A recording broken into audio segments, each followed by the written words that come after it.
সবাইকে সালাম, আসসালামু আলাইকুম ওয়া রাহমাতুল্লাহ। বিডি পিপসের পক্ষ থেকে সবাইকে শুভেচ্ছা। দীর্ঘ সময়ের পর আপনাদের সাথে কমিউনিকেশন ব্যস্ততা ছিলাম। ব্যস্ত থাকার কারণে আসলে আপনাদের সাথে কমিউনিকেশন করা হয়নি। আমরা মূলত অ্যাকাউন্ট ম্যানেজমেন্ট নিয়ে ব্যস্ত ছিলাম।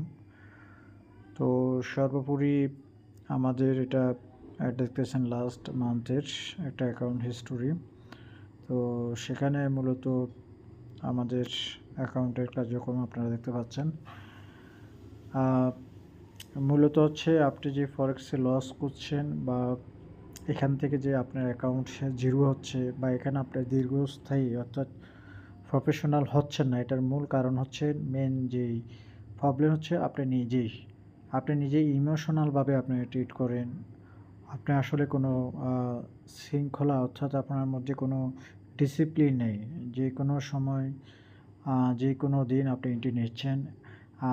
এই শুধু এন্ট্রি নিলে হবে না, আপনাকে বুঝতে হবে যে আপনি সপ্তাহে ২ টা বা ১ টা এন্ট্রি নেন, তবে সেটা হতে হবে খুবই ডিসিপ্লিন, আপনার স্ট্র্যাটেজির সাথে যায়। আপনি কেন বাই করছেন, কেন সেল করছেন, এইগুলো আপনাকে লক্ষ্য রাখতে হবে। তারপরেই আপনি ভালো একটা প্রফিট এখান থেকে আপনি করতে পারবেন ইনশাআল্লাহ। তো আবারও আমি দেখাই, এটা আমাদের একটা লাইভ অ্যাকাউন্ট আপনারা দেখতে পাচ্ছেন। তো আমি আপনাদেরকে লাস্ট মান্থের আমাদের অ্যাকাউন্ট হিস্ট্রিটা দেখতে পাচ্ছেন। তো মেন কারণ যে হচ্ছে এভাবে আপনিও প্রফিট করতে পারবেন, আপনিও গেইন করতে পারবেন। যদি আপনার লস হবে না তা না, লস অবশ্যই হবে, তবে সেখানে আপনাকে শৃঙ্খলাভাবে অ্যাভারেজে আপনার লাভ থাকতে হবে। অর্থাৎ আপনি 10টা এন্ট্রি নিচ্ছেন, 2টাতে লস হচ্ছে, এটা কোনো ম্যাটার না।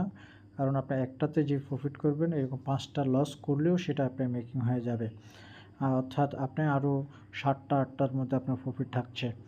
তো এর জন্য আপনাকে সবসময় চেষ্টা করতে হবে সুন্দর ডিসিপ্লিন এন্ট্রিগুলো নেওয়ার জন্য।